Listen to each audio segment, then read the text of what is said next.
Boa noite, senhoras e senhores. A Associação Empresarial de Jaraguá do Sul, a SIGES, tem a honra de recebê-los para o encontro empresarial, a reforma tributária e o impacto para o Estado de Santa Catarina. Com o excelentíssimo secretário de Estado da Fazenda de Santa Catarina, Cleverson Sievert, e o diretor de Administração Tributária da Fazenda, senhor Dilson Takayama. Para que possamos dar início, pedimos a gentileza de deixarem seus aparelhos eletrônicos no modo silencioso. Agradecemos também aos patrocinadores da SIGES, LevMed e Cicobi Sejascred. Há 85 anos, a SIGES atua pelo desenvolvimento sustentável do setor econômico regional, através da representatividade e ofertas de serviços e soluções que pretendem facilitar o dia a dia dos nossos associados.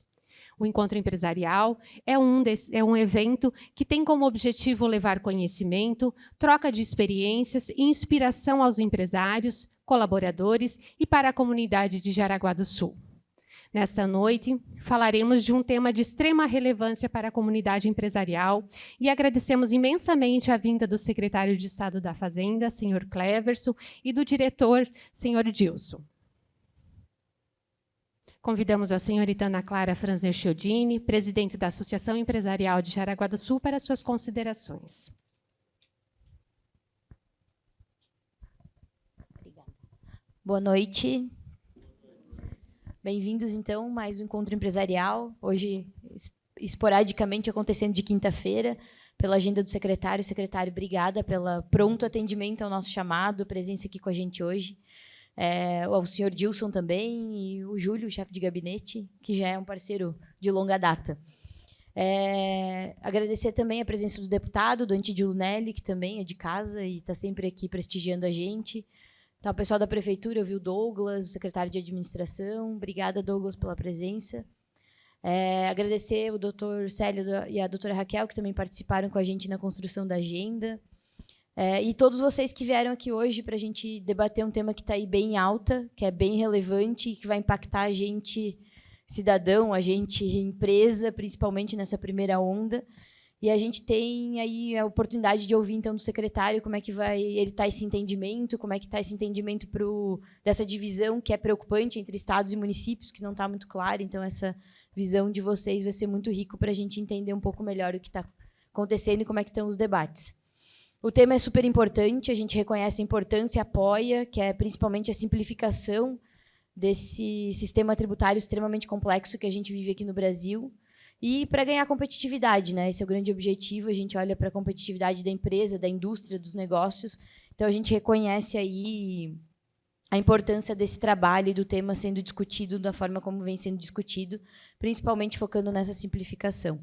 Algumas preocupações, né, como eu comentei, essas divisões, né, que ainda estão um pouco claras, a falta de clareza nas alíquotas, as exceções que estão aí em pauta, e também essa transição longa, né, algo que preocupa as empresas, da complexidade de trabalhar com uma transição tão longa e ter dois sistemas meio em paralelo. Então, acho que fica aí como pontos para a gente talvez conversar um pouquinho, ter até do entendimento do secretário, enfim, da equipe. E agradecer de novo a presença de todos. Não vou me alongar muito, queria deixar mais esses dois olhares, né, da importância da gente entender o tema, mas também que tem alguns pontos que a gente precisa entender melhor e acho que está aí como pontos de uma certa preocupação para o setor empresarial de como isso vai ser tratado depois na prática. Secretário, muito obrigada. Senhor Dilson, muito obrigada. E a todos pela presença também. Muito obrigada, presidente. Convidamos, portanto, o senhor Cleverson Sievert, excelentíssimo secretário de Estado da Fazenda de Santa Catarina, e o senhor Dilson Takayama, para que possam conduzir o nosso evento de hoje.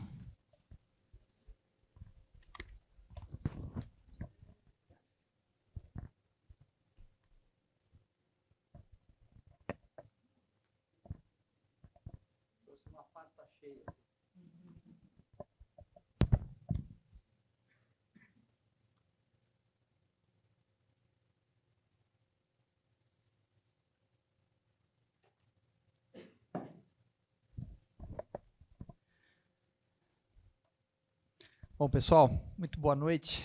Obrigado aí pela oportunidade de estar aqui com vocês. Em nome do governador do nosso estado, Jorginho Melo, da vice-governadora Maria Elisa Bem, eu quero agradecer aí a oportunidade e o prestígio da presença de todos vocês.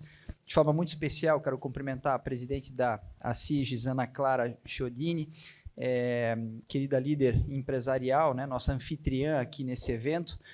Igualmente cumprimentar e agradecer desde já o convite, a lembrança do colega Célio Dalcanali, né? Obrigado, doutor Célio, para que a gente pudesse discutir um tema super relevante, né, para os nossos negócios, assim como disse a Ana, e também para que a gente pudesse fazer naturalmente networking aqui entre cada um de nós, né? Cumprimentar o deputado Antílio Lunelli, deputado Vicente Caro Preso, obrigado aí pelo prestígio da presença de vocês. E esse tema é um tema bastante relevante, né? E aí eu fiquei pensando em casa, o que dá para falar sobre isso aqui, né? E pensei algumas coisas. Primeiro, tenta não ficar nervoso, tenta não falar bobagem, né? E tenta contribuir com o público, né? Então, são 3 coisas importantes nas quais eu foquei. E aí, naturalmente, que vocês escutaram muito falar sobre reforma tributária ao longo desses últimos, 60, 90 dias. Temas, né, ou informações que são valiosas e que traduzem, naturalmente, a nossa tomada de decisão. Mas eu hoje vou procurar fazer uma abordagem um pouco diferente com vocês, né? Eu trouxe o Dilson aqui junto comigo, ele depois vai explicar um pouco mais tecnicamente, mas eu vou procurar dar as minhas impressões para contextualizar com vocês um pouco de duas questões. A primeira temos condições de fazer reforma, né? Nós somos um país reformista. E o segundo tema, naturalmente, é abordar alguns pontos sobre a reforma tributária em específico. Mas antes até de falar sobre isso, eu queria trazer uma mensagem para vocês, que é uma mensagem institucional, né? Ana e a todos os colegas aqui presentes, né? Nós fizemos questão de estar juntos aqui hoje, né? Nos deslocamos de Florianópolis até aqui, naturalmente para reforçar um compromisso que é nosso e de todo o governo do estado, né? Sob a liderança do governador Jorginho Melo, nós temos o trabalho e a lógica de entregar todos os dias cada vez mais trabalho, dedicação, retidão na condução dos negócios do estado e, acima de tudo, muita lealdade e transparência com a sociedade de Santa Catarina. Nós fizemos questão também de estar aqui, né, para mostrar o cuidado e o respeito, né, que o governo do estado tem com a associação empresarial aqui de Jaraguá do Sul e com todos os empreendedores naturalmente aqui presentes. De outro lado, um outro recado que eu acho que é extremamente relevante e importante também é dizer que esse governo tem uma metodologia de gestão. Nós temos um modelo de gestão e esse modelo de gestão, basicamente, ele está ancorado em 3 grandes pontos, né? Pessoas, e as pessoas são o principal ativo de qualquer companhia, seja ela pública ou privada. E as pessoas precisam estar motivadas e precisam estar bem preparadas. Segundo lugar, tecnologia e inovação. Com tecnologia e inovação, nós vamos naturalmente ter mais eficiência no gasto público, mais racionalidade dos nossos processos. E, em terceiro lugar, a relação com a sociedade. É um pouco disso que a gente vem fazer aqui. Nós temos clareza que nós não temos todas as respostas, nós não sabemos tudo o que está acontecendo, mas indo ao encontro da sociedade civil organizada, indo ao encontro do setor produtivo local, a gente vai poder conduzir os trabalhos da melhor forma possível. De outro lado, esse modelo de gestão, ele também precisa sempre levar em consideração o seguinte, né? Mesmo vivendo o pessoal na mesma cidade, frequentando os mesmos lugares, nós temos um perfil padrão diferente. Assim é a Lunelli, né, que precisa vender para gente diferente. Assim somos todos nós, os nossos negócios, que precisam vender coisas diferentes. E aí eu trouxe aqui só um exemplo para ilustrar um pouco disso, né? 2 cidadãos que têm as mesmas características, né? Nasceram na mesma data, moram no mesmo lugar, têm mesmas lógicas, mas são pessoas completamente diferentes. Um é o Príncipe Charles, o outro é o Ozzy Osbourne. Se a gente não entender isso na gestão pública, se a gente não entender que nós temos características diferentes, que nós somos pessoas diferentes, com ideias e percepções diferentes, nós vamos ter dificuldade. Então, isso é uma lógica que, para mim, sempre é muito importante. De outro lado, um outro conceito que, para mim, é muito importante é transformar dados em informação. Se eu não transformar dados em informação, eu não consigo tomar as melhores decisões possíveis, seja na nossa empresa, seja na administração de um negócio público. Eu sou o CFO de uma empresa de 60 bilhões de reais e que cuida de 7 milhões e meio de catarinenses. Então, eu tenho que transformar dado em informação todos os dias por conta disso. Eu gosto muito desse cara, ele chama Deming. Esse cara revolucionou a Segunda Guerra Mundial na época nos Estados Unidos, né? E ele dizia uma coisa: sem dados você é apenas mais uma pessoa com uma opinião. Eu gosto muito dessa foto aqui. Esse é o computador que levou o homem para a Lua em 1969 e trouxe de volta, nave Apollo 11. Esse computador é 120 milhões de vezes mais lento do que um iPhone 6. Nós estamos hoje no iPhone 14. O que eu quero dizer com isso? O homem sempre fez muito com o pouco que ele tinha na mão, né? Agora imagine o que nós podemos fazer com os dados, né? Os dados são considerados o novo petróleo, só que com uma diferença: o petróleo tem reserva finita, os dados ao contrário. Todos os dias nós temos mais dados disponíveis para tomarmos as melhores decisões possíveis, né? E aqui, vamos imaginar o deputado Antídio Lunelli, né? Que é um exemplo aqui para nós todos, né? Hoje de manhã o deputado Antídio acordou com o celular tocando, não foi mais com o rádio relógio. Aí pegou o celular dele, a primeira coisa que ele fez foi olhar as mensagens para ver o que tinha lá para fazer. Depois ele pegou o celular para ver o e-mail, para ver se tinha alguma coisa para despachar. Aí ele pegou o celular para ver qual a temperatura que ia estar, para ver a roupa que ele ia botar. Aí ele pegou o celular para ver o Waze, né, para ver quanto tempo ele ia levar. Nós todos somos pautados por dados todos os dias, cada vez mais, e a gente precisa ter consciência sobre isso, né? Os modelos de negócios cada vez mais são pautados em dados. Mas o grande desafio que eu trago para vocês, e é isso que a gente procura aplicar todos os dias na gestão do Estado de Santa Catarina também, as grandes consultorias mostram que apenas 10% dos dados dos negócios, de uma forma geral, são transformados em informação. Então, quem aprender, quem tiver essa sensibilidade, quem evoluir dentro desse processo, naturalmente vai ter um diferencial competitivo. Vou dar um exemplo para vocês, né? O Gartner é um instituto que trabalha em tecnologia, em desenvolvimento de inovação. Esses caras têm mais de 4 mil consultores no mundo inteiro, mais de 10 mil clientes. E eles fizeram uma pergunta, né? Você fala dados? Vou dar 2 exemplos aqui rápidos para vocês. DigiUp, talvez alguém conheça, é uma rede de fast food na Austrália. Esse é o cardápio dos caras. Você quer comer ovo, custa R$ 2,50. Bacon é 3, salsicha é 3. Mas se você quer comer ovo com bacon, é R$ 3,50. Se eu não souber transformar dado em informação, eu não vou comer lá, né? Porque não tem nada escrito, né? Então, isso é o que a gente enfrenta no nosso dia a dia, né? Mas o exemplo que eu gosto mais é esse exemplo aqui da Segunda Guerra Mundial, Marinha Real Britânica. Os aviões iam para a guerra e voltavam todos furados. Aí juntou um monte de sabido lá, né, para discutir sobre isso, né? E eles começaram a ver que aqueles furos lá, começaram a pintar e ver, pô, aquilo ali tá tudo furado. Então, o que nós vamos fazer? Nós vamos reforçar a fuselagem desses aviões exatamente onde é que estão os furos. Aí veio aquele cara ali, que era um matemático, chamado Abraham Wald, e ele olhou bem para os caras e falou: bicho, vocês estão completamente errados. Por quê? Os aviões estão voltando furado, mas estão voltando. E o avião que tomou o tiro lá no motor, aquele avião é que caiu, né? Ele não está aparecendo aqui. Então você precisa reforçar a fuselagem, é lá no motor, é na frente, é aqui no meio, onde não tem tiro, porque lá ele tomou o tiro e ele caiu. Essa é a lógica, né? Aprender a transformar dado em informação para melhor tomada de decisão. Por outro lado, né, eu falei de gente, de pessoas. Veja, antigamente tinha uma coisa que era a seguinte, né? Planejamento, comando e controle. Manda quem pode e obedece quem tem conta para pagar, né? Hoje já não é mais assim. Hoje, nos nossos negócios, nossas empresas, e aí vocês imaginam no mundo público como é que é, né? Onde eu não posso ser, eu prefiro não estar. Onde eu não posso ser ouvido, onde eu não posso ser parte de uma decisão, onde eu não posso estar influenciando, eu prefiro não estar, né? Então, esse é um desafio constante. Antigamente, pessoal, tempo era dinheiro, né? Hoje, tempo é qualidade de vida.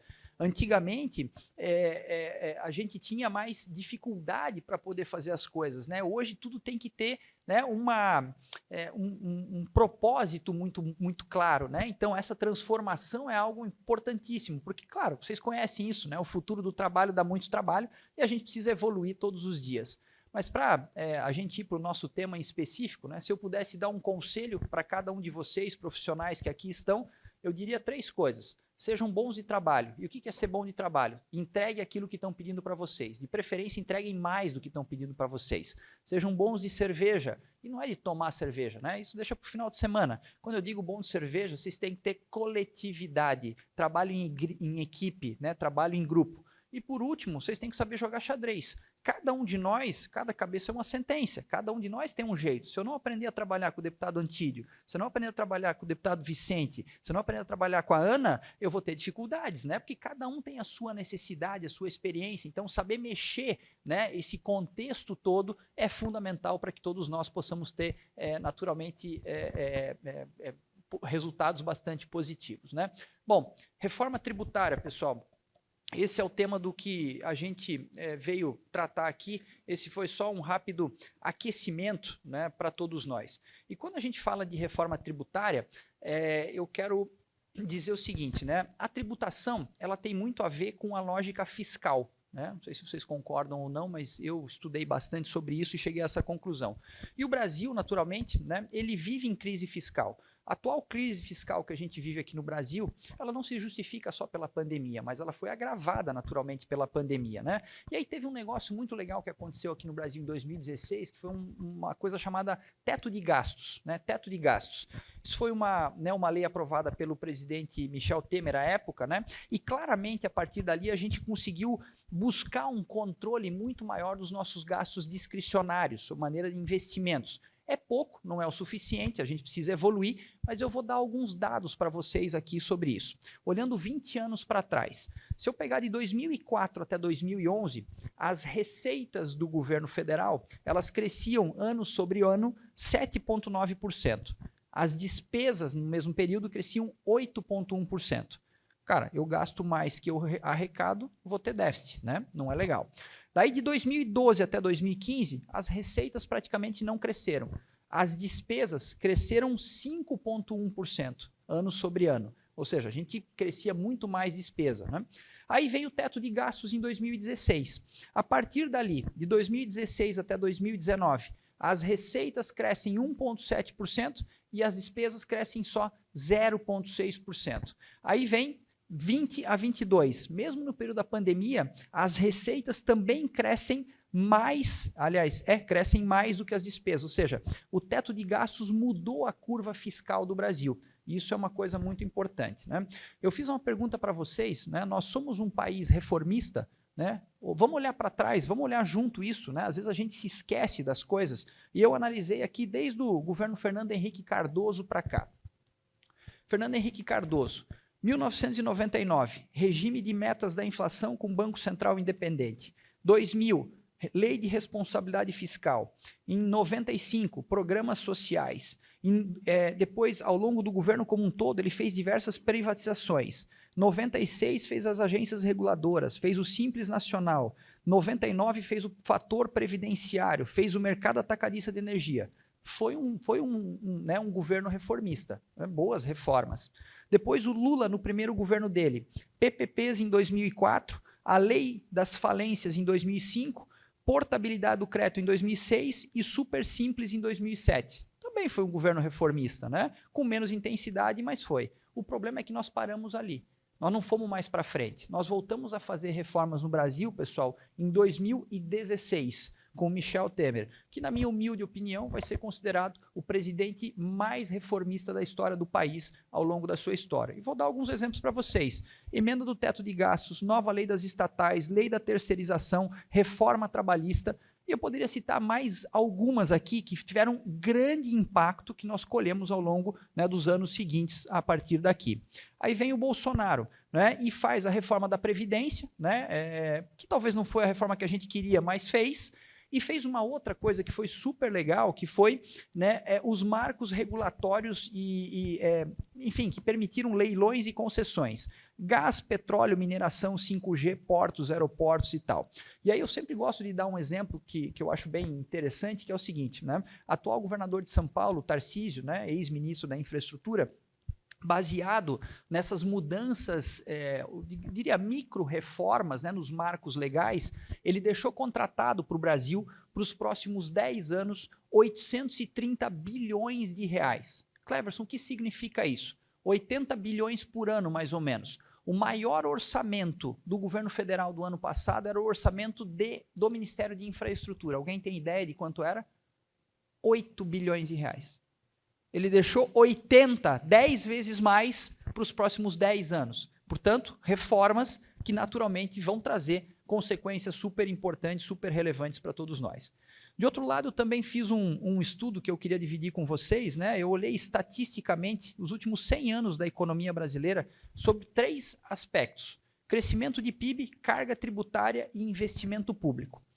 Crescimento de PIB. De 1910 até 1949, o Brasil crescia mais ou menos 4,5% ano sobre ano. É um bom crescimento. Depois de 1950 até 1989, crescia mais ou menos 6,7%, quase crescimento chinês. Aí, 1990 até 2010, 2,4%. E agora, nos últimos anos, 0,5%. Ou seja, nós vemos caindo o crescimento ao longo dos anos.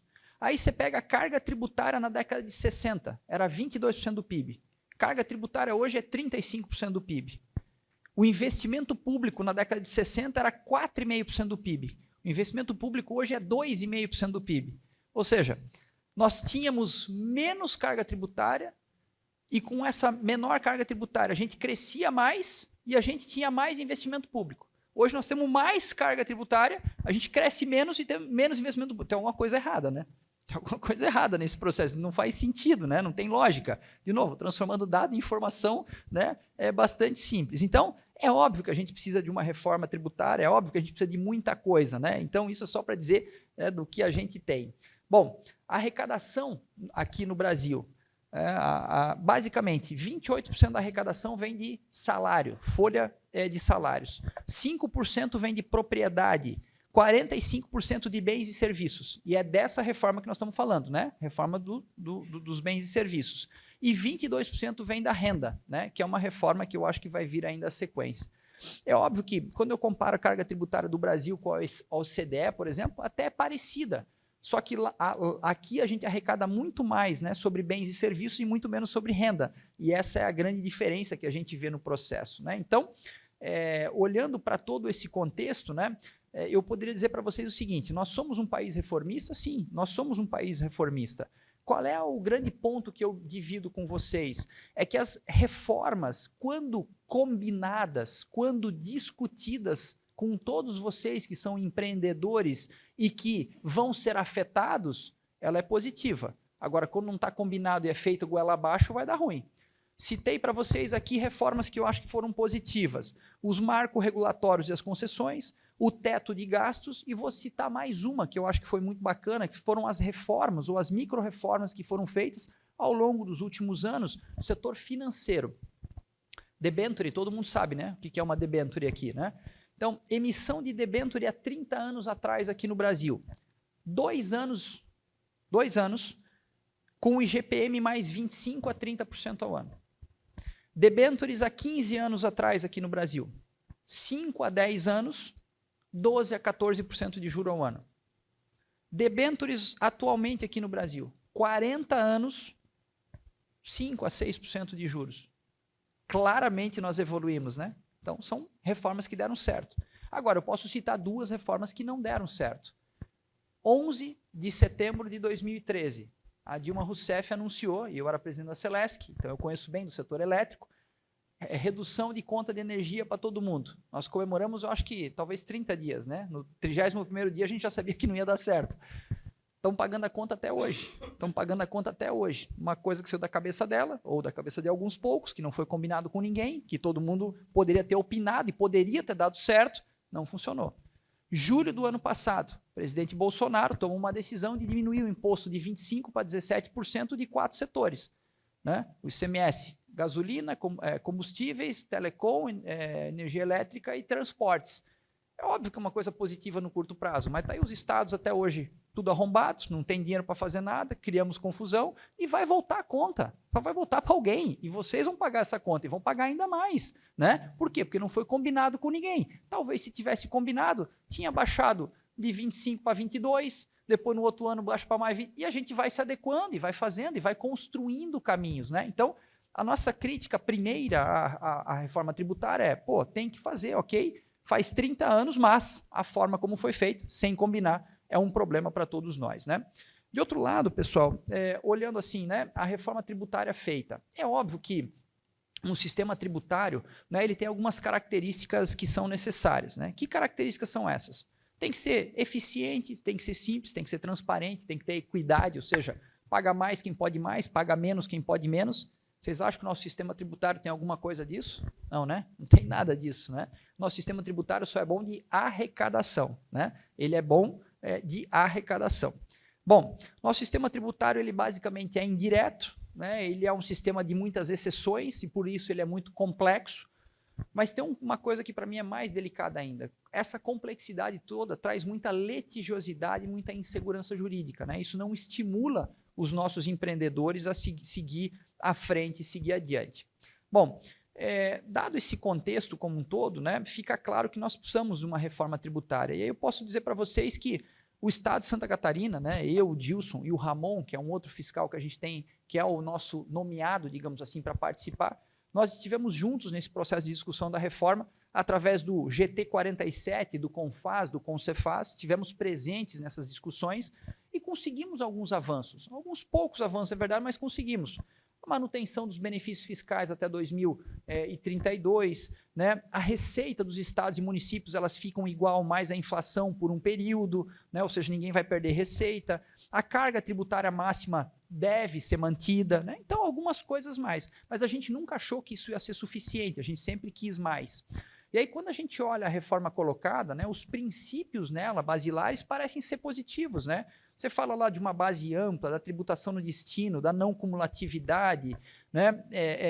Enfim, a incidência no destino, eu já falei, né, do sistema IVA. Então, os princípios são positivos, mas, como eu disse, a gente nunca achou que isso era suficiente. E aí, pessoal, os estados do Sul e do Sudeste se juntaram, né? Eu estou falando dos 7 governadores, que representam 60% da população, aliás, 60% da população, da população do Brasil, e 70% do PIB do Brasil. E ainda assim, né, a gente não foi escutado, e eu vou dar alguns exemplos para vocês. Então, juntou essa gente toda, né, e falamos, cara, agora a gente vai resolver a nossa vida, agora nós vamos fazer acontecer.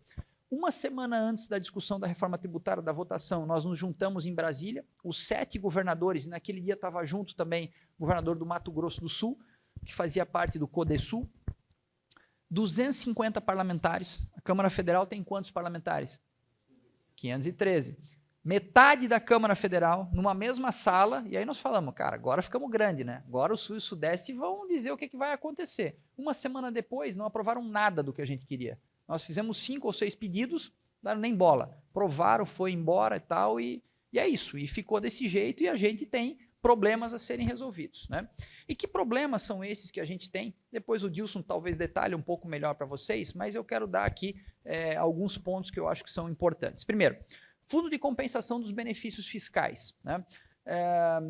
Nossas empresas, né, e de uma forma geral, o Estado de Santa Catarina é muito atuante nos benefícios fiscais, né? Você sabe disso, nós somos a segunda maior renúncia do Brasil, mas essa política feita ao longo da história de Santa Catarina e que foi muito fortemente impulsionada a partir do governo Luiz Henrique, né, trouxe geração de emprego, renda, né, trouxe muita gente para cá. Bom, a lei diz o seguinte, são 160 bilhões de reais que tem para compensar, né, esses benefícios. Por quê? Porque a partir de 2029 começa a migrar, né? Você começa a ter o IBS e começa a perder o ICMS. Mas, pô, se eu tenho um benefício baseado no ICMS, eu tenho que ter uma compensação financeira por conta disso, porque é injusto, né?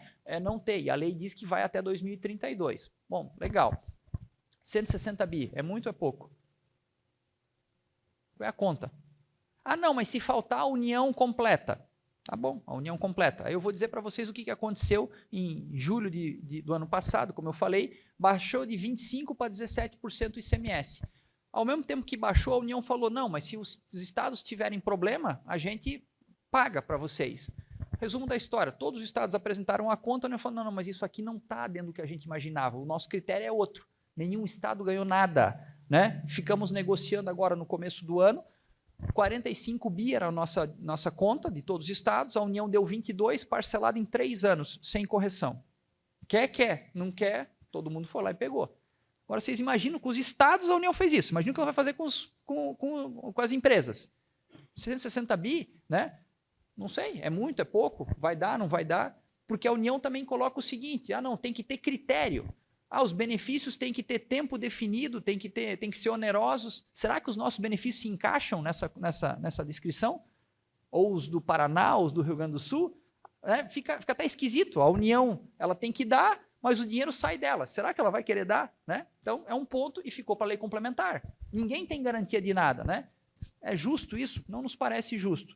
Segunda coisa, né? Fundo Nacional de Desenvolvimento Regional. Não vai mais ter benefício fiscal. Aí a União falou o seguinte, não, nós vamos criar um fundo. Com esse fundo vocês podem apoiar as empresas de cada região, vocês podem fazer tecnologia, vocês podem fazer infraestrutura, vai ser uma coisa legal para vocês. Bacana. Quanto é isso? Não, a gente pediu 75 bilhões por ano. A União falou, não, eu vou dar 40. Eu não sei nem se 75 é muito ou é pouco, mas, enfim, pedimos lá um valor. A União só vai dar quase metade desse valor. Então, isso é um primeiro ponto ruim. Segundo ponto, né? Critério de distribuição desse dinheiro. Hoje, Santa Catarina tem 4,6% do PIB do país e 3,7% da população do país.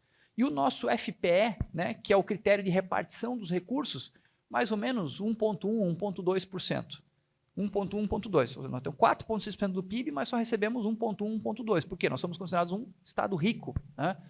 O que vocês acham que vai acontecer com esse recurso aqui?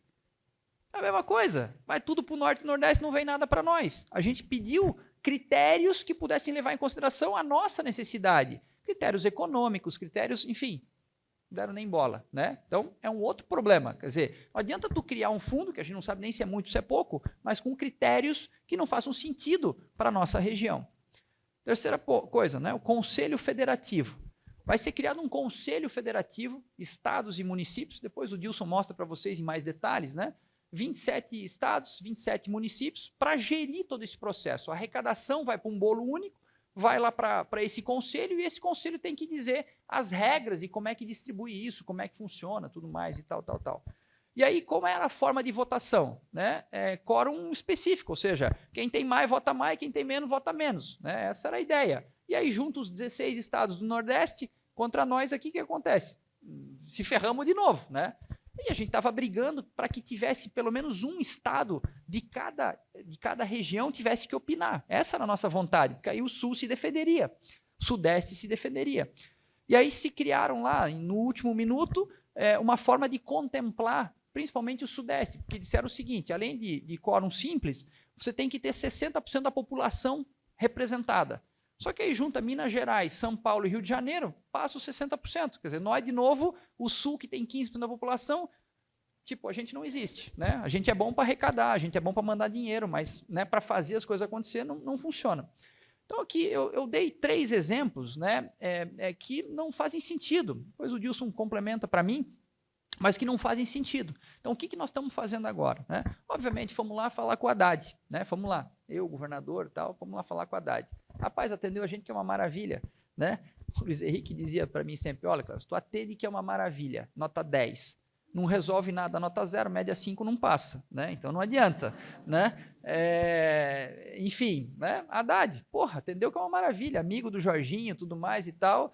Mas sim, ficou claro, está dada a reforma. A reforma é essa aí, bicho. Se quer, tá bom. Se não quer, também tá tudo certo. Isso aqui é o que nós vamos fazer. Né? Então, muita confiança deles nesse sentido. O governador Jorginho Melo tem se articulado junto com os outros governadores para tentar trazer né, o Eduardo Braga, que é o relator da reforma, senador por Amazonas, aqui para Santa Catarina, juntar os governadores aqui para a gente fazer pressão, para a gente tentar buscar e trazer. Né? O Eduardo Braga está de sangue doce, porque a Zona Franca ele conseguiu, né? Esticou a corda para ele lá, então a vida dele está resolvida, e ele agora só está gerenciando.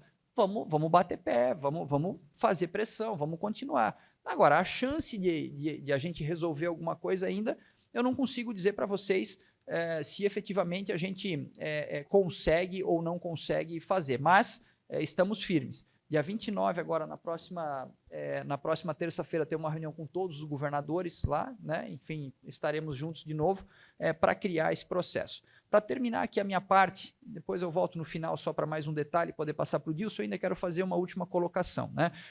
Alguém aqui viu simulações sobre a reforma tributária? Números. Quanto é que é? Quanto é que vai ser? Ali? Quanto é isso? Aquilo? Não, né? Eu também não vi. A gente até pensou em algumas coisas e tal, mas isso não foi discutido, né? Não foi debatido amplamente e tudo mais e tal. Eu gostei muito de uma simulação que eu vi né, do Ricardo Amorim. E aí, não se foquem nos números, mas talvez na magnitude do processo, né?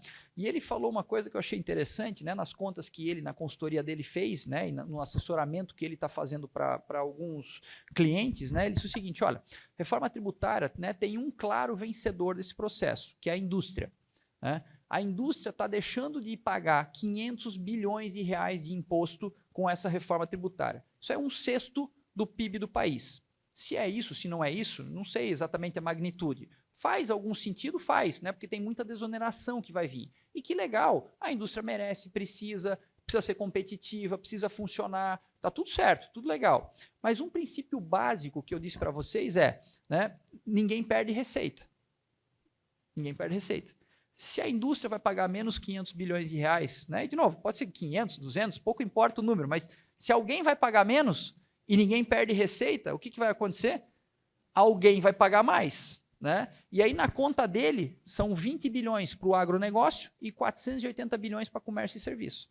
Essa é a conta que ele fez. Não estou validando, não estou dizendo que está certo ou está errado, né? Mas essa é a conta que ele fez. Mas daí eu pergunto para nós todos, né, como cidadãos, cara, comércio e serviço é quem mais emprega no Brasil. Acabou de sair de uma pandemia tomando uma lambada gigantesca. Um monte de gente ficou pelo caminho. Agora está se recuperando. Vai tomar outra?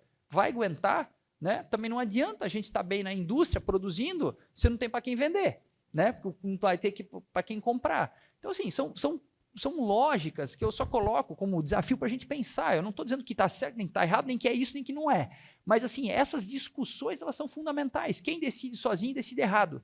Né? Quanto mais a gente divide a informação, e aí o deputado Antídio, o deputado Vicente pode dizer, não, Cláudio, está errado, não é por aqui, ótimo, contribui, ninguém é dono da verdade. Né? Quanto mais debate tiver, quanto mais informação a gente puder ter, tanto melhor vai ser o Brasil que a gente vai construir. Eu acho que é nesse ponto que eu queria me focar com vocês. Eu vou passar para o Dilson aqui, e aí ao final eu volto para terminar aqui. Dilson, por favor, se você puder, eu te agradeço. Muito obrigado.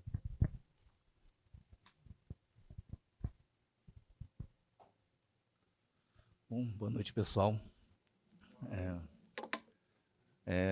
Boa noite, Ana Clara. Boa noite, deputado Antídio. Boa noite, deputado Vicente.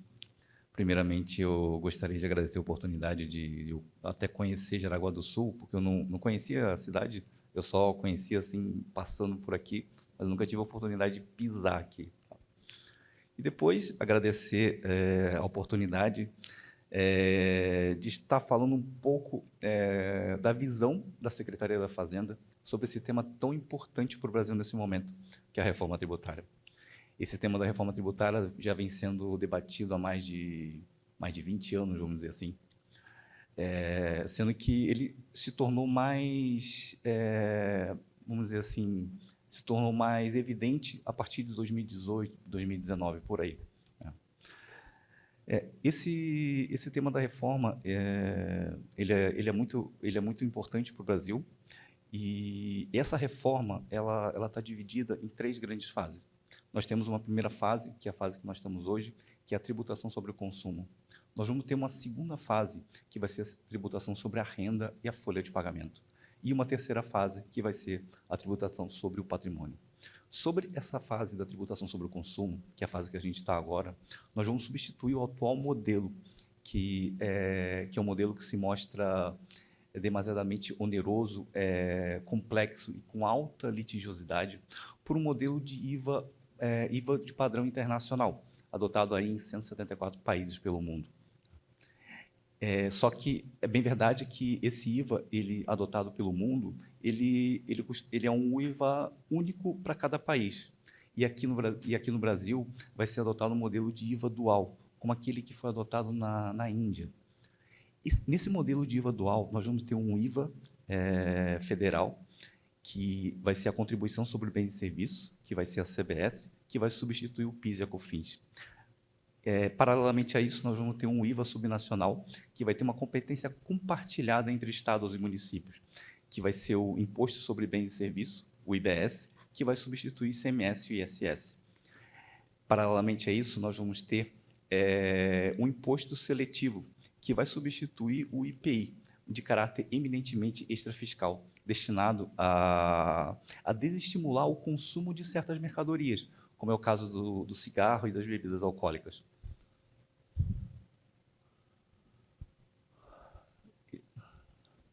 Eu tinha esquecido de passar os slides, desculpa. Sobre as características do IBS, a primeira característica que o secretário já adiantou é a simplicidade. No IBS, nós vamos ter uma base ampla, ou seja, o IBS ele vai incidir sobre todos os bens materiais e imateriais, direitos e serviços. Com o IBS, acaba-se que aquele velho problema de conflito de competência entre estados e municípios, em que a empresa ela não sabe se tem que recolher o ICMS ou o ISS. Se ela recolhe o ICMS, o município vai e autua. Se ela recolhe o ISS, o estado vai lá e autua. É uma completa confusão e insegurança jurídica para as empresas. Isso acontece principalmente ali na Constituição Civil, né? Uma outra questão, ainda dentro da simplicidade, nós vamos ter uma legislação única. O IBS ele vai ser instituído por lei complementar federal e regulamentada pelo Conselho Federativo. Nós deixamos de lado esse modelo altamente complexo, que envolve 27 legislações estaduais e mais de 5.000 legislações municipais, para dar lugar a uma legislação federal. Isso vai simplificar bastante esse processo da reforma tributária. Uma outra característica é a equidade. A primeira dela é que o IBS ele vai ter alíquotas uniformes para todos os produtos e serviços. Ou seja, hoje, com o ICMS, por exemplo, nós podemos ter alíquotas variadas para cada um dos produtos e serviços, né? E com o IBS, a exceção dessas alíquotas uniformes são justamente aquelas hipóteses previstas no próprio texto constitucional, que são as hipóteses de alíquotas reduzidas. Uma outra questão é a vedação à concessão de benefícios fiscais. O próprio texto constitucional veda a concessão de benefícios fiscais, ressalvadas aquelas hipóteses previstas no próprio texto constitucional, como é o caso da redução de alíquota de 60% e 100%, as isenções e os regimes tributários favorecidos, como é o caso do Simples Nacional e a Zona Franca de Manaus. Uma outra característica é a neutralidade. E dentro da neutralidade eu destaco a não cumulatividade plena. Como sabemos, o ISS e o PIS e a COFINS, em determinadas situações, são tributos cumulativos, o que acaba por onerar demasiadamente aquelas cadeias produtivas mais longas, né? O ICMS, apesar de ser essencialmente não cumulativo, ele ainda guarda muitos requisitos de cumulatividade, como é o caso do creditamento do crédito por material de uso e consumo e, até em certa medida, o crédito por ativo imobilizado. Com o IBS, toda a operação realizada com bens e serviços entre CNPJ vai dar direito ao crédito, o que significa essa não cumulatividade plena, né? Uma outra característica da neutralidade, a tributação passa a ser no destino. E qual é a vantagem disso? Com a tributação no destino, que é o modelo do IVA padrão internacional, essa tributação, hoje o ICMS ele é tributado preponderantemente na origem, o que acaba causando diversas distorções no mercado, distorções na economia, sendo a principal delas a ineficiência alocativa. Ou seja, grande parte das empresas que resolvem se instalar em determinado estado, elas não se instalam por lá por conta da vocação natural daquele estado para aquela atividade econômica, mas por conta de um benefício fiscal concedido pelo estado. Em outras palavras, a empresa até aceita ter um custo de produção maior e um tempo de entrega maior por conta de um benefício fiscal que suplanta todos esses prejuízos. E com a tributação no destino, a gente perde-se o principal pilar da guerra fiscal, né, que é o Estado abrir mão desse montante do tributo na origem. Uma outra característica é o estímulo ao desenvolvimento, por meio da desoneração dos investimentos e das exportações, né? Como sabemos, com o ICMS, o crédito para aquisições de bens para o ativo imobilizado só é permitido uma proporção de 1/48. Já com o IBS, esse creditamento vai ser integral, pleno e imediato, né? Além disso, o próprio texto constitucional prevê que, nos termos da lei complementar, poderá ser reduzido o impacto na aquisição de bens de capital, o que poderá favorecer muito a realização dos investimentos. Além disso, nós temos a característica da transparência. O imposto ele passa a ser calculado por fora. E qual a vantagem disso para o cidadão? Com o ICMS por dentro, hoje é praticamente impossível o cidadão que vai efetuar uma compra saber quanto de imposto tem naquela operação. Com essa tributação por fora, esse cálculo, essa verificação passa a ser um pouco mais simples. Sobre a alíquota do IBS, a alíquota final que vai ser cobrada do consumidor final vai ser o somatório de duas alíquotas. Uma alíquota do estado de destino somado com a alíquota do município de destino. Nesse momento, vocês podem estar pensando que nós temos 27 estados e mais de 5 mil municípios. Nós vamos poder ter combinações muito grandes dessas operações. Mas, infelizmente, esse foi o modelo que foi possível de ser aprovado para conseguir conciliar os interesses dos estados, preservar a autonomia dos estados e municípios, né? De qualquer forma, esse modelo ainda continua sendo muito melhor do que o modelo que temos hoje, que a complexidade é muito maior. Esse aqui são as hipóteses previstas no próprio texto constitucional de redução da alíquota. Nós temos hipóteses ali de redução de alíquota de 60%, como é o caso ali dos serviços de educação e saúde, e outras hipóteses de isenção ou redução de 100% da alíquota, como é o caso ali dos medicamentos, serviços de transporte coletivo e a cesta básica nacional, que foi incluída aos 47 do segundo tempo na aprovação da reforma.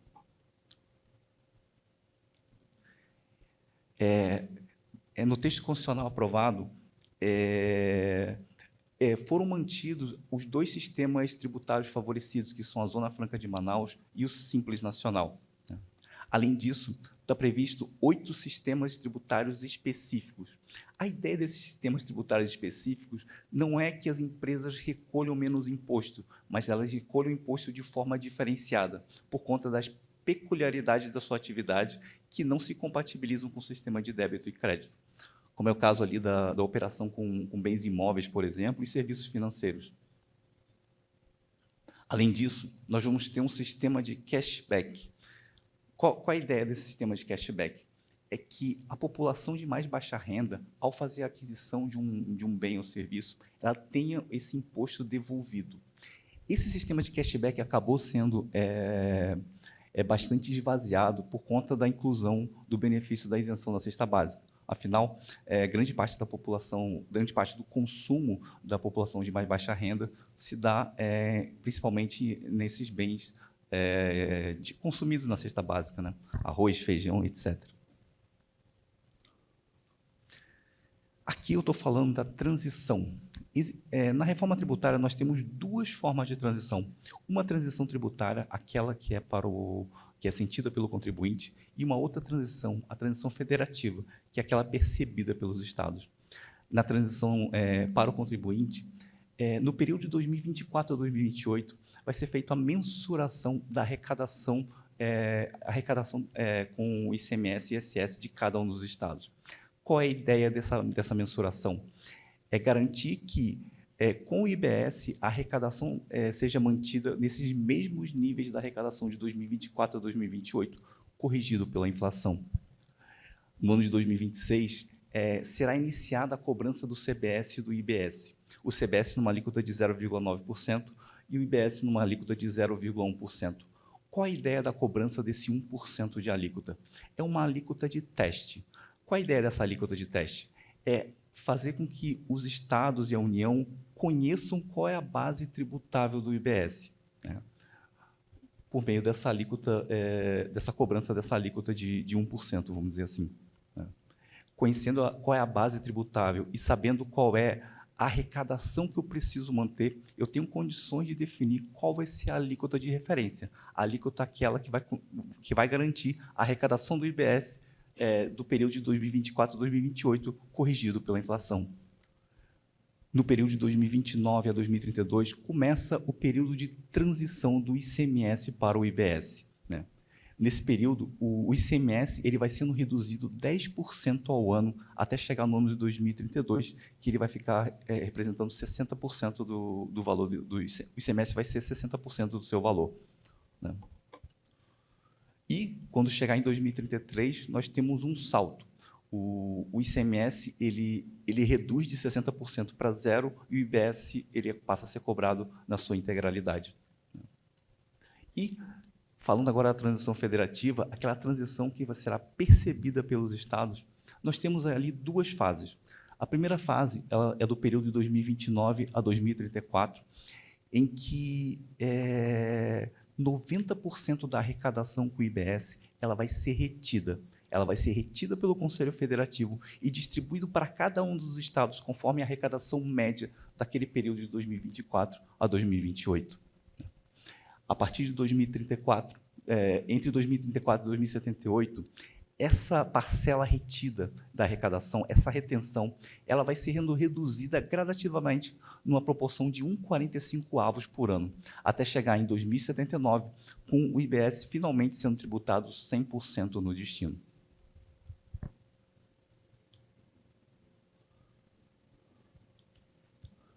Na reforma, nós temos a previsão de 2 fundos para a reforma. O primeiro deles é o Fundo de Compensação de Benefícios Fiscais. Qual é a ideia desse Fundo de Compensação de Benefícios Fiscais? É compensar as empresas que receberam benefícios fiscais de ICMS, mas que vão perder relativamente esse benefício durante o período de transição. A ideia original é principalmente recompensar aquelas empresas que realizaram investimentos.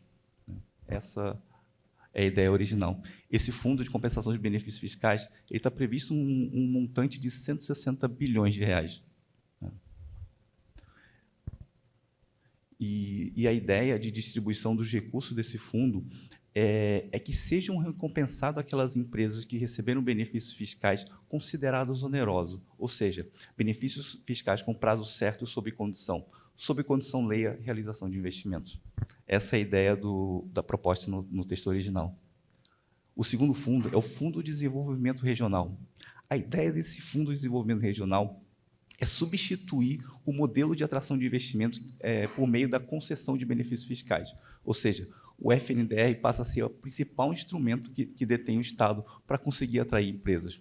Esse fundo ele é destinado principalmente para combater as desigualdades regionais e ele pode ser usado para diversas coisas, entre elas a realização de obras de infraestrutura e a concessão de subvenção para investimento para as empresas. O montante previsto para esse fundo é de 40 bilhões de reais e os critérios de distribuição dos recursos desse fundo vão ser definidos por lei complementar. Sobre o Conselho Federativo, esse Conselho Federativo vai ser um órgão de composição paritária de 27 estados e de 27 municípios.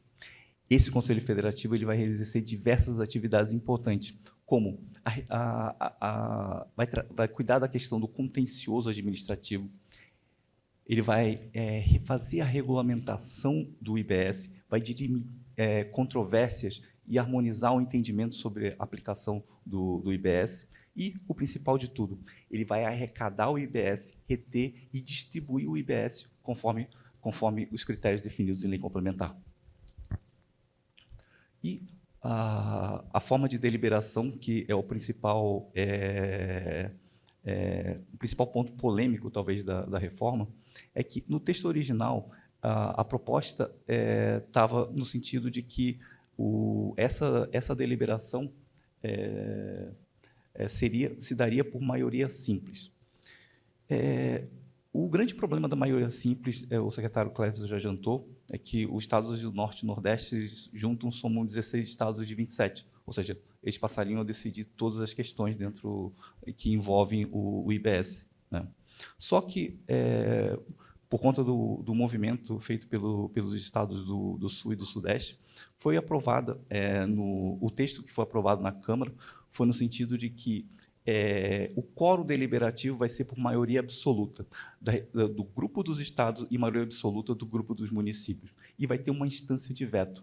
E essa instância de veto vai ser estados que representem no mínimo 60% da população, né?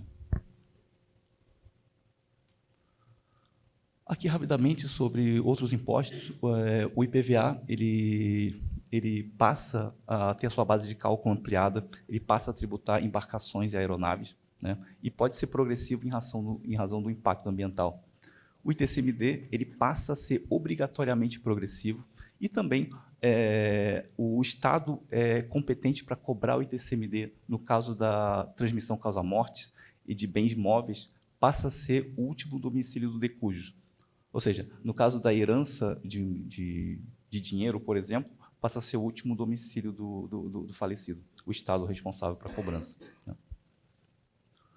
Aqui eu vou trazer o posicionamento da CEF, que o secretário Cleverson ele já adiantou bastante coisa, e eu vou passar mais rapidamente.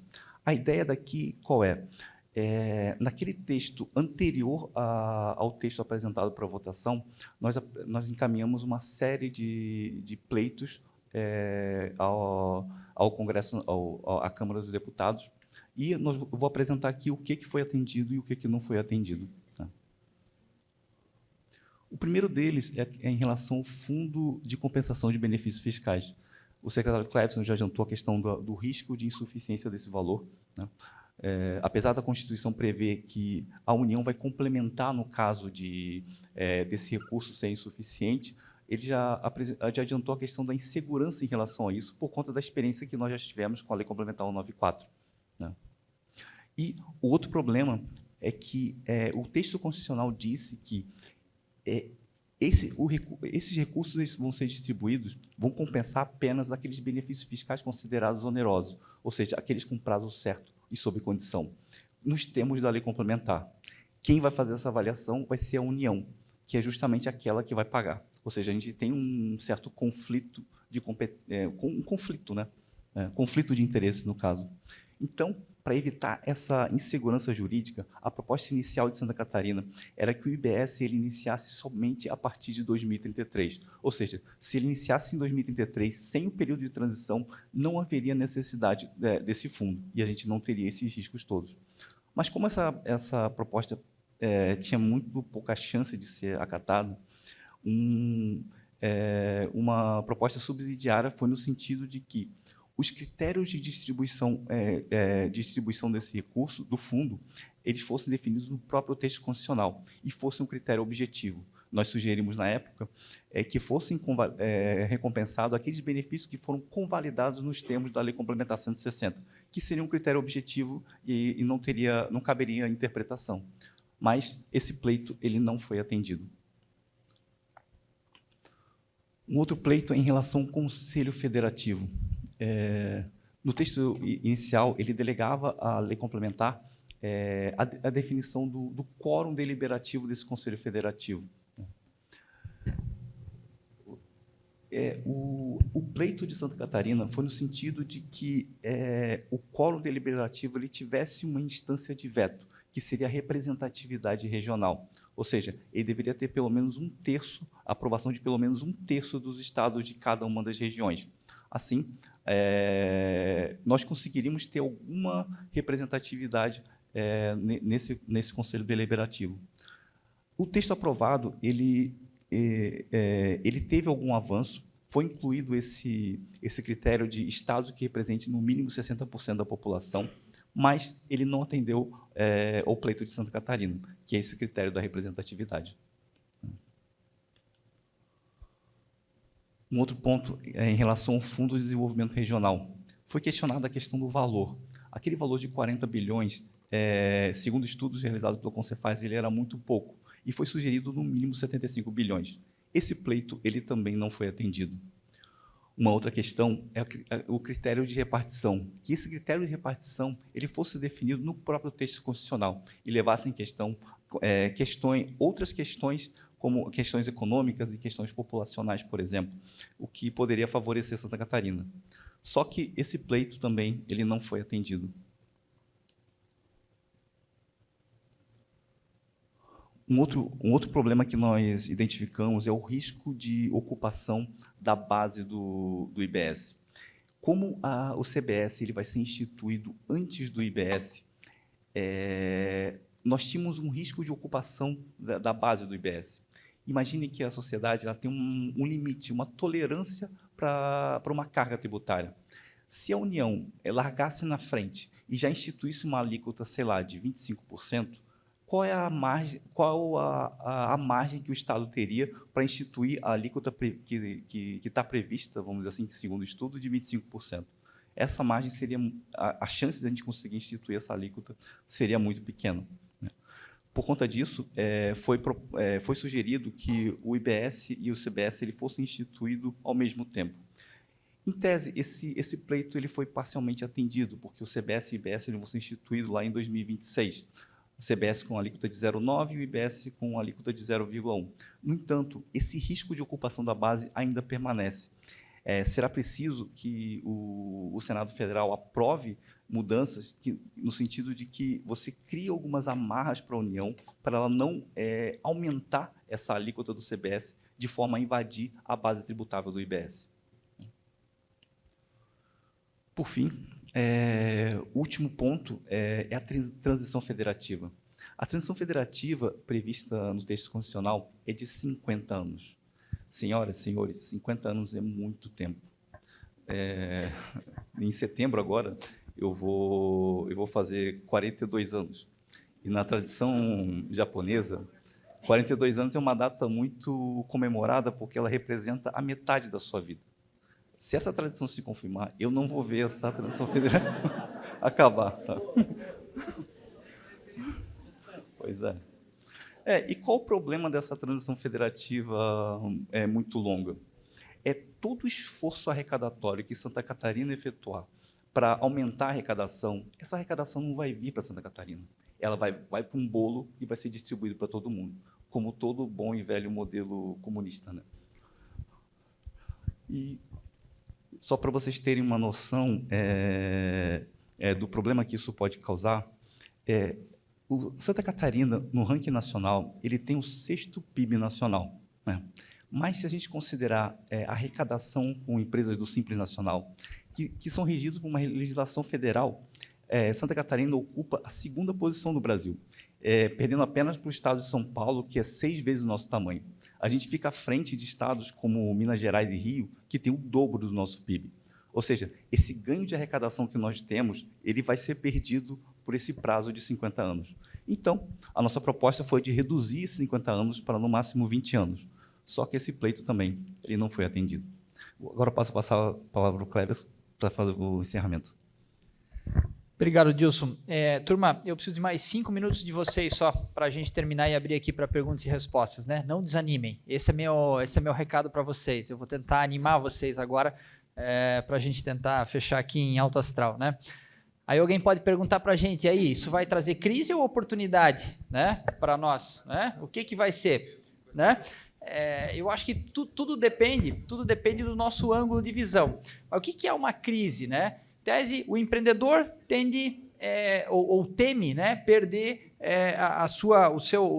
o seu cliente, né? O banco tende a ficar sem a inadimplência, né? O empregado tende a perder o emprego. Então, isso causa um problema, né? Um cansaço, isso cria uma dificuldade para todos nós. Eu prefiro enxergar sempre tudo como uma oportunidade, né? E isso é ângulo de visão.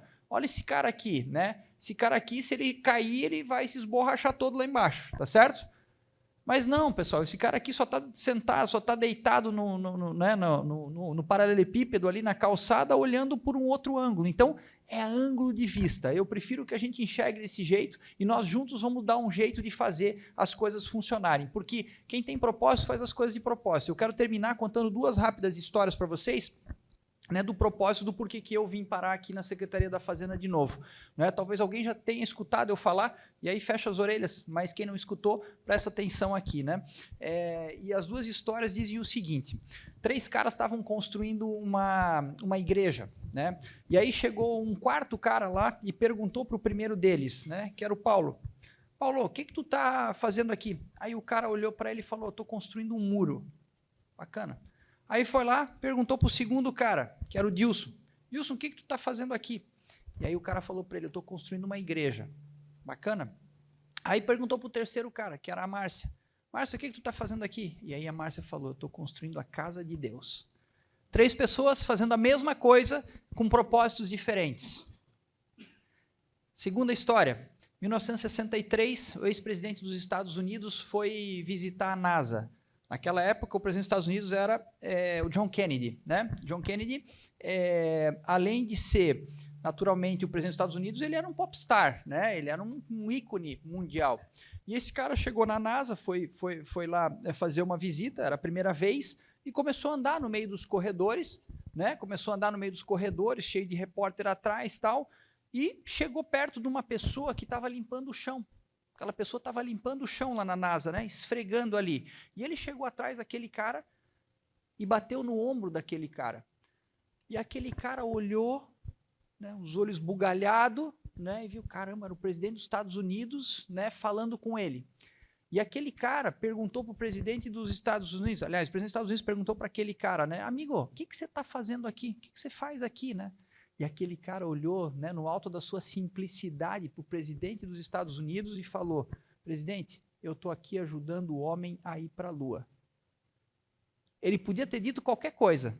Eu estou aqui limpando o chão, estou aqui limpando o banheiro, estou aqui fazendo qualquer coisa. Ele tinha um propósito. Qual era o propósito dele? Ajudar o homem a ir para a Lua. Qual é o meu propósito aqui? É ajudar o Dilson, é ajudar todo o governo, ajudar o governador, ajudar todo mundo a fazer o melhor governo que esse Estado já teve. Qual é o propósito do deputado Antílio Lunelli? Ajudar a Assembleia a fazer a melhor legislatura que lá existe. Qual é o propósito do deputado Vicente Caropreso? A mesma. Qual é o propósito de cada um de vocês? Ser um pai melhor, uma mãe melhor, um irmão melhor, um colega melhor, né? Fazer sua empresa melhor. E por isso que essa cidade dá certo.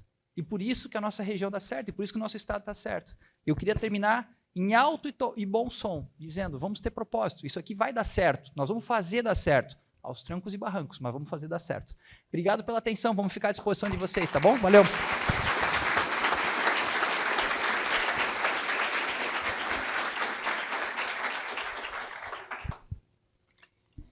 Tem que tirar meus papéis daí, né?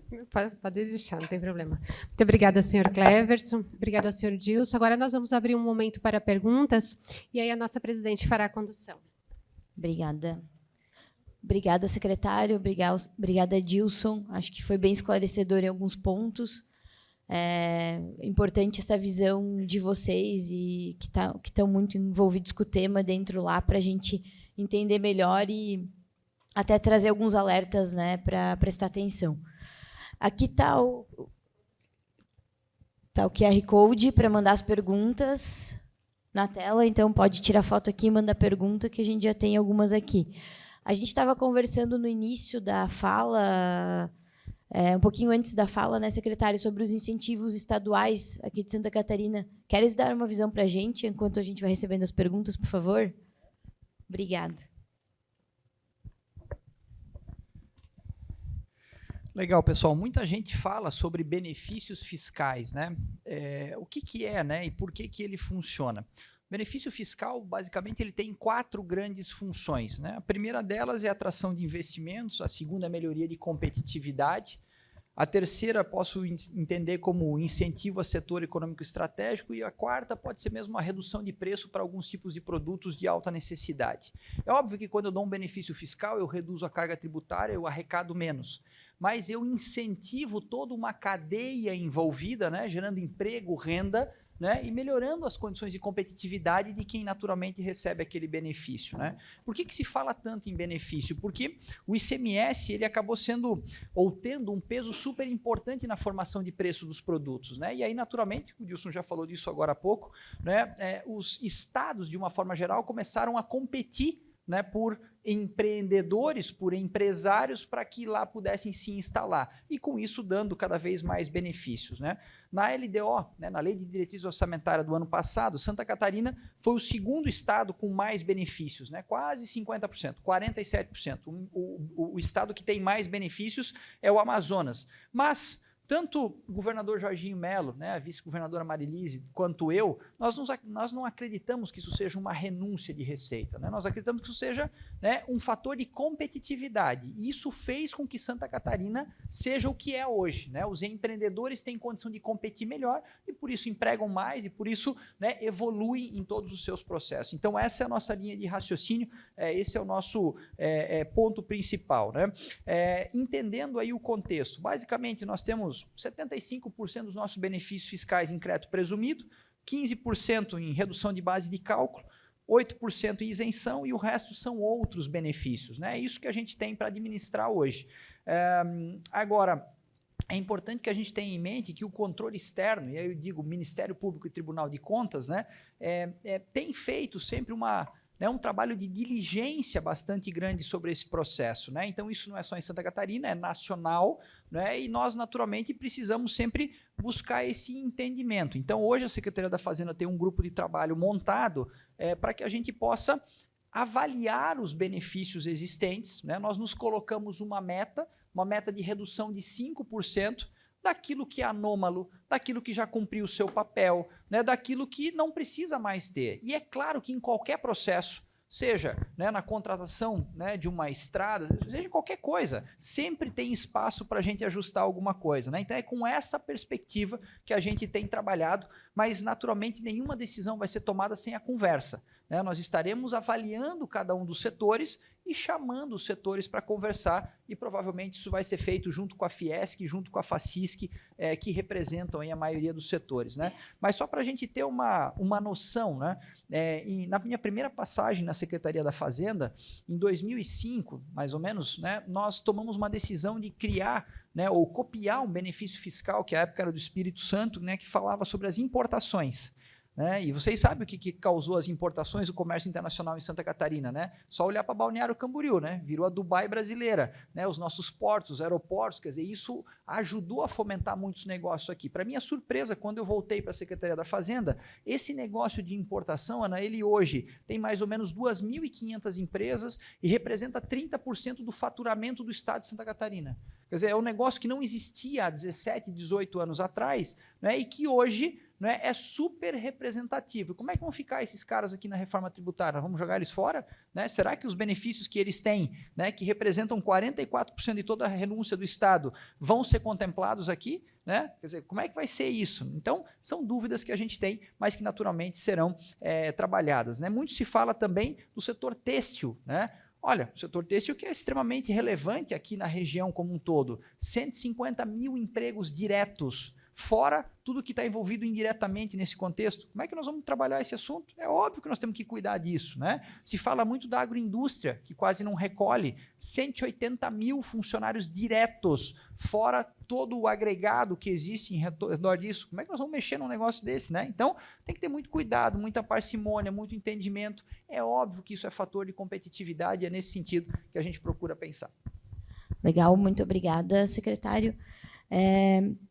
Eu tenho uma pergunta aqui falando de crédito tributário. Com relação aos créditos tributários acumulados pelas empresas, como está sendo tratado isso na reforma tributária? Dilson, por favor. O texto da reforma, ele prevê que vai ser pago lá, acho que em 240 meses, alguma coisa assim. Vai ter uma... Está previsto, então? Está previsto. O saldo crédito acumulado. Tá. Então, aproveitando, acho que vou continuar contigo enquanto o secretário bebe uma água. Uhum. Qual é o principal impacto da reforma no setor de serviços? Olha, os serviços que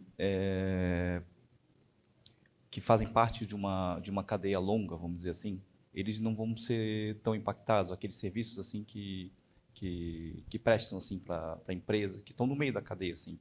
Mas aqueles serviços que estão na ponta, aquela cadeia curta, por exemplo, o salão, o cabeleireiro, essas coisas assim, esses assim, como eles não vão ter muito crédito, eles vão ter, de fato, um aumento da carga tributária.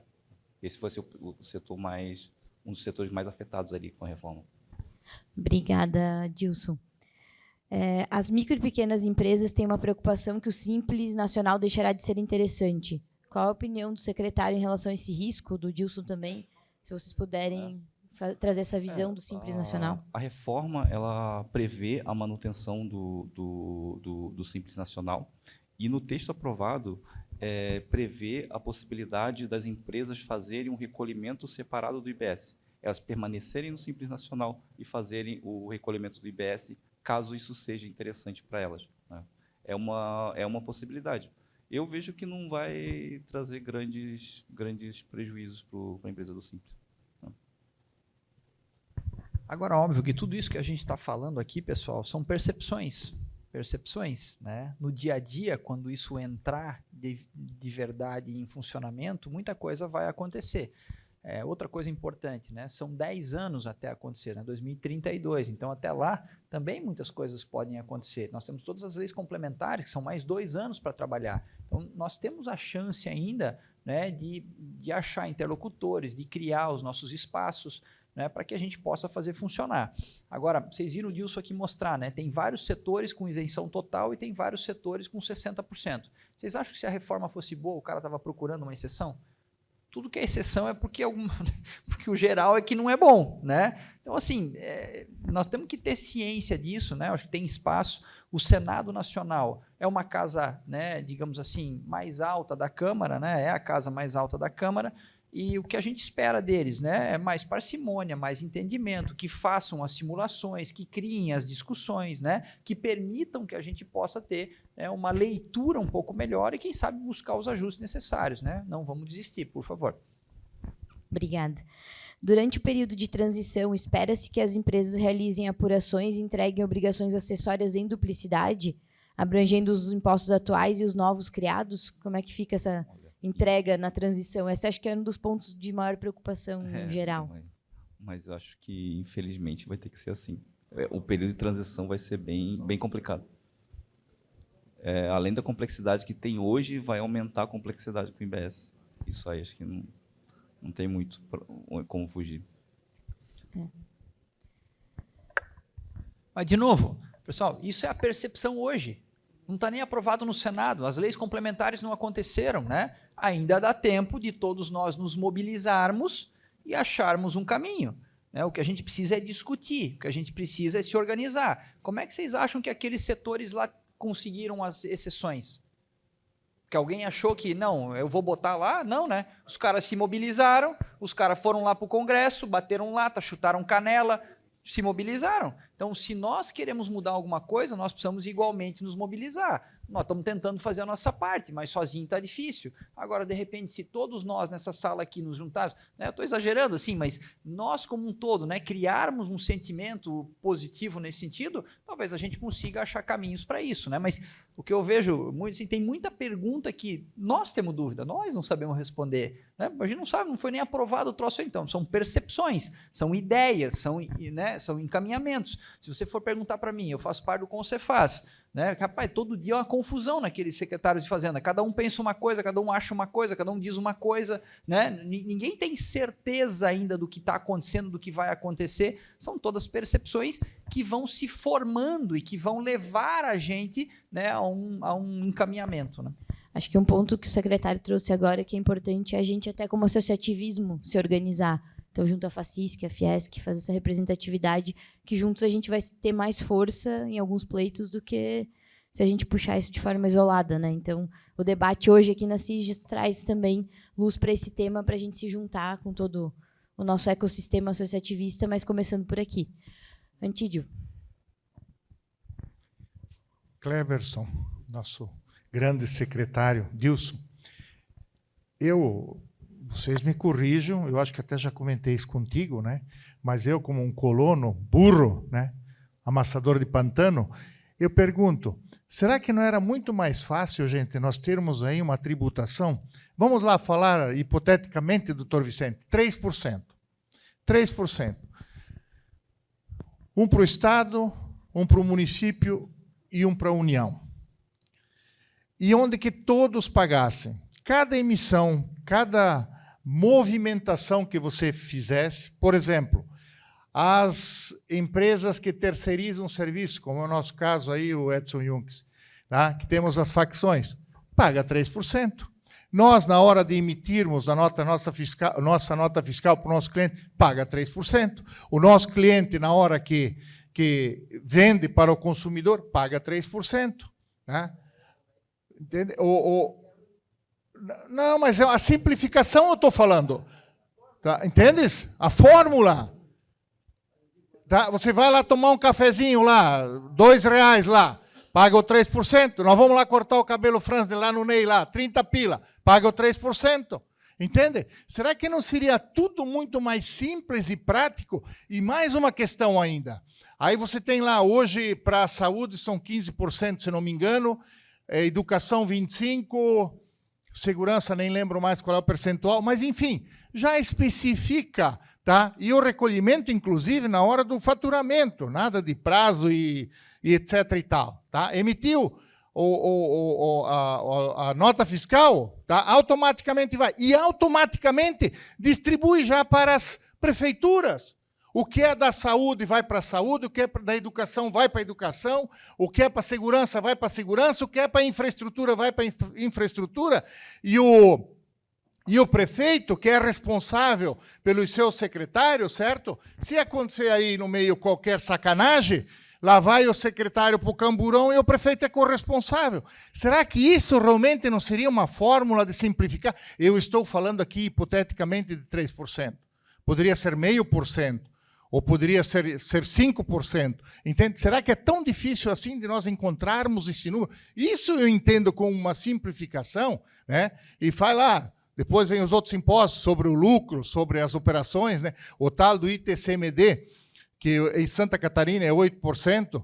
Isso aí também eu acho uma aberração, mas certamente ainda vai aumentar muito mais. E quando eu falo da aberração, eu me refiro às pessoas que tem, às vezes, um único imóvel, um pai de família que trabalhou a vida inteira para conseguir ter a sua casa, o seu terreno, e, às vezes, tem 4 filhos, um não tem condições de comprar a parte do outro, são obrigados a vender, tá? E, muitas vezes, até para poder pagar o imposto. Então, são os questionamentos que eu digo, eu falo da simplicidade da operação, do cálculo, da vida, né? Porque nós vivemos hoje um sistema tão complexo e tão burocrático que a gente não consegue mais trabalhar, nem na prefeitura, nem no Estado, nem na União, e a gente não sabe mais nem com quem está falando. Seria isso, nobre amigo, digníssimo secretário Cleverson, tá? O melhor de todos, mas é a minha contribuição. Muito obrigado. Valeu, deputado.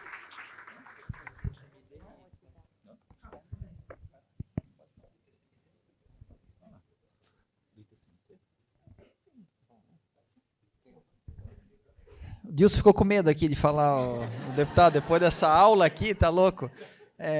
Eu acho que qualquer provocação, né, pessoal, sempre ela é bem-vinda, né? O deputado Antídio, enfim, tem muita experiência, né? Consegue fazer, mas naturalmente que não é tão simples as coisas assim, né? O Miguel Aboab, vocês devem conhecer bem, né? Tu foi lá, acho que conheceu o sistema dele também. Ele tem uma proposta, faz 20 anos, né? Que ele tá. Vocês conhecem o Miguel Aboab, ex-dono da DataSul, né? O único homem do Brasil que fez 2 IPOs. Joinvilense, quer dizer, não é Joinvilense, né, mas radicado em Joinville, né? Enfim, ele tem um sistema que ele defende a vida inteira, apresentou para todo mundo, né? E que é um pouco disso que tu falou. Paga em cima do que fatura, paga direto, paga conforme o crédito financeiro e tal. Mas, cara, não vai para frente, não anda, né? Não anda porque tem as suas dificuldades ainda. Então, eu acho que é um processo. Aqui a gente deu alguns passos e, naturalmente, com essas provocações, a gente pode evoluir, né? Eu queria fazer um comentário só em relação ao ITCMD, Edilson, depois tu me ajuda aqui, deputado. Acho que o ITCMD, né, ele é progressivo aqui em Santa Catarina, né? Então, ele vai, se não me engano, de 0 até 8, é isso, né? De 0 até 8, privilegiando quem tem menos, quem paga menos, e depois, obviamente, cobrando mais de quem tem mais e que paga mais.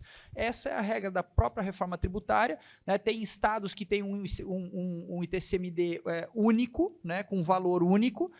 Nós vamos fazer, inclusive, alguns ajustes propostos pela Assembleia, né? E por alguns outros colegas. Oi, pois não.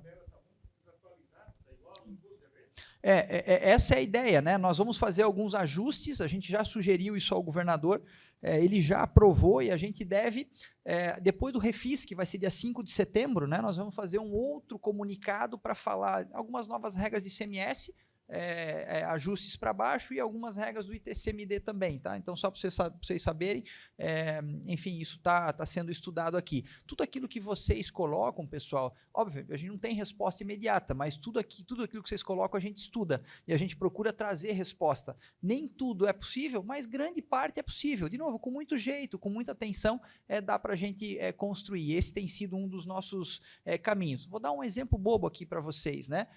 O IMA é o Instituto de Meio Ambiente, tá certo?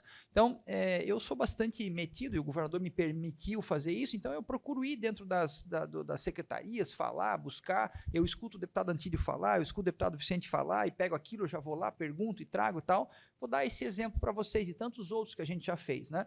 O IMA tem hoje mais ou menos 15 bilhões de reais, né, em empreendimentos parados em estudo.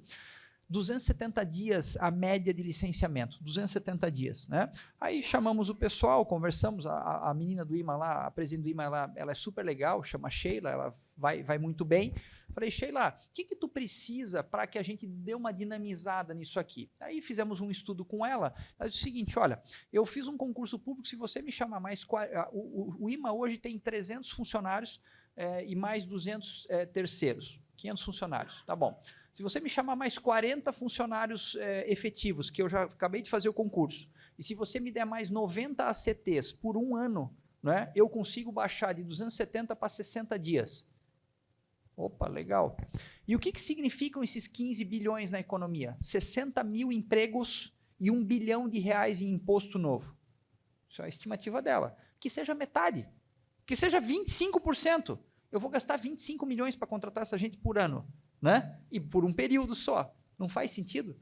Então, com pouco dinheiro, a gente pode fazer muita coisa, entendeu? Então, quando a gente às vezes olha assim, para tudo precisa de dinheiro. Não, nem para tudo precisa de dinheiro, ou não precisa de muito dinheiro. Precisa de inteligência, precisa de habilidade, precisa transformar dado em informação para tomar boa decisão. Que eu dei um exemplo. Poderia dar vários exemplos que foram solucionados pelo governador Jorginho Mello ao longo desses últimos 8 meses, né? Com essa troca que eu acho que a gente faz. Então, esses desafios colocados, né? E eu tive a honra e a oportunidade já de discutir várias vezes com os 2 deputados aqui da cidade de vocês, eu acho que isso ajuda a gente a evoluir. Legal. Muito obrigada. Doutor Vicente. Boa noite a todos. Boa noite, Antídio. Boa noite, Ana Clara. E boa noite, Cleverson, pela grande exposição. O Edilson também, né? Eu só vou dar umas cutucadinhas, assim, como eu sempre faço. Desculpa, todo respeito. Eu acho que esse negócio que foi mostrado aqui, só 2 que vão ganhar. É psiquiatra e tributarista, né? Esse aí, com certeza, a impressão que dá, Cleverson, é que a gente pise no desconhecido. A gente não... eu tenho 66 anos, nesse tempo todo que eu estou dentro da política, como cidadão, a insegurança é muito maior do que a segurança. Isso se dá por várias razões. Pelo equilíbrio de quem está à frente. À frente de tudo. É o governador, é o presidente. E foram citados alguns nomes de quem esteve à frente que coincidiu esses momentos importantes da nação com pessoas equilibradas. Quando você tocou no Michel Temer, que foi o maior reformista, que colocou um monte de coisa para funcionar e que foi chutado a pontapé por uma mídia sensacionalista, a gente vê que nós precisamos cada vez mais, na política, de gente equilibrada. Esse equilíbrio dá mais segurança e uma percepção realmente de firmeza. Nós temos que voltar a ter confiança no país que a gente vive. Dá 2 exemplos. E eu ia falar um negócio, o Antídio falou também. A minha filha, ela morava aqui comigo, trabalhava como médica aqui, ela está no Canadá. Aí ela me disse assim, pai, aqui nós pagamos 50% de imposto. Mas eu não saio daqui, pai. Tudo funciona, Antídio. Tudo funciona. E aqui a gente tem a percepção de pagar 30% do que se ganha e não ter essa percepção de segurança de nada. É isso que nós temos que voltar a ter. Essa segurança nossa. Porque a primeira parte política você deu para entender. A segunda, do nosso amigo Edilson, quantos se entenderam? Tomara que a gente esteja no caminho certo. Tomara que a gente, enquanto Congresso Nacional, esteja no caminho certo. E que não seja por motivo de emenda, daquelas desconhecidas, de origem desconhecidas e locais para onde que vão desconhecido também, que chamam de caixão preto, sei lá o que é, né? Que não seja esse o combustível para fazer as reformas do país. Por último, o seguinte, Ana Clara, em 99, um minutinho, em 99 eu fui para os Estados Unidos numa missão para falar sobre vigilância sanitária. Nós estávamos no meio de um momento e eu comi um cachorro-quente. Senhor cidadão, bastante idade, quanto é que é o cachorro-quente? Sei lá se era 2 ou 4 dólares. Não é 4 dólares, doutor. É 4 mais o IVA. Cachorro-quente no meio da rua. Isso bate com o que você fala. Todo mundo tem que pagar. Essa é a sensação que o povo tem de desconfiança, olhando para o lado, que muita gente não paga. Na hora que a gente tiver essa confiança, na hora que a gente tiver a confiança em quem nos está levando o país, seja governador, seja presidente, nós vamos ficar muito mais felizes com percepção e muita gente vai voltar para o Brasil. Obrigado.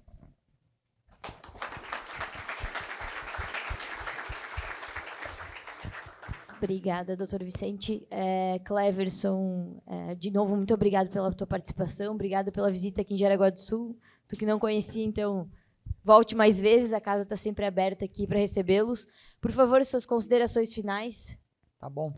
Bom, da minha parte, pessoal, só mais uma vez agradecer a oportunidade, a atenção de todos, o prestígio, mais uma vez, da presença de cada um de vocês. E eu termino dizendo o seguinte, né? Santa Catarina é um estado de gente, né? Gente que gosta de gente que cuida de gente que tem pressa. Seguimos juntos e vamos adiante, tá bom? Obrigado, Ana. Valeu. Tchau, tchau. Muito obrigada.